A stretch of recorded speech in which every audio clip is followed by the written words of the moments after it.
Hello, hello! Andito na naman ang isang OFW na maghahatid sa inyo ng balita sa larangan ng showbiz. At ang ating pag-usapan ngayon ay ang ating matinee idol na si Gabby Concepcion. But bago ang lahat guys, alam nyo na nagluluksa ang showbiz ngayon dahil nga pumanaw ang dalawang batikang artist, ang ating superstar na si Nora Honor at ang Asia's Queen of Song na si Pilita Corrales.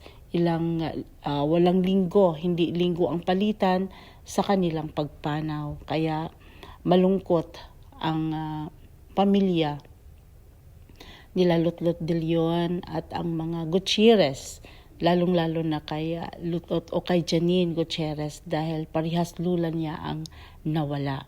So by the way guys, pag-usapan muli natin, back to Gabby Concepcion tayo.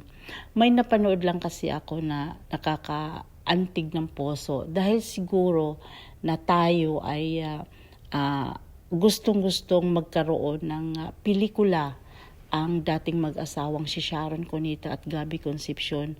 May pinagdugtong-dugtong na clip sa kanilang pelikula na pinagsama ngayon na akala mo naman ay totoo.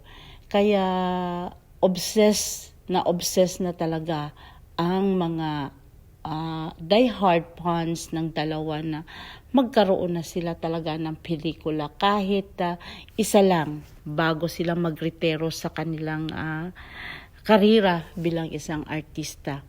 Bago man lang sila tuluyang manahimik sa kanilang trabaho bilang artista.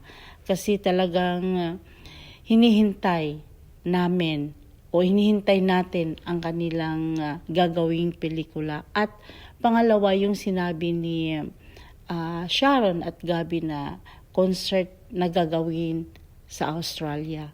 Sana naman yan ay matutuloy na at dahil nga in good term na sila ni Casey Concepcion at Sharon Cunita. Siguro hindi na kukontra ang megastar na makasama nila ang kanyang eldest daughter na si Casey Concepcion dahil matagal-tagal na rin nating hindi nakikita sa entablado at sa big screen ang mega daughter na si Casey Concepcion.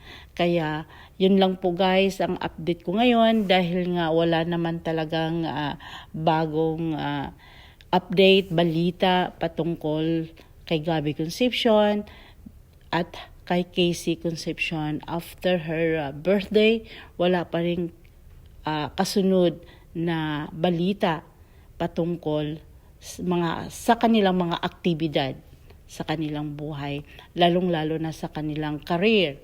At tayo naman ay andito lang ay nag-aabang para ibalita at ibahagi ang kanilang mga activities dahil nga bilang isang fans o talagang tagahanga sa kanila ay nag-aabang ng magandang balita. Kahit man hindi o anuman ito ay inaabangan natin ang paglabas nila sa television, sa mga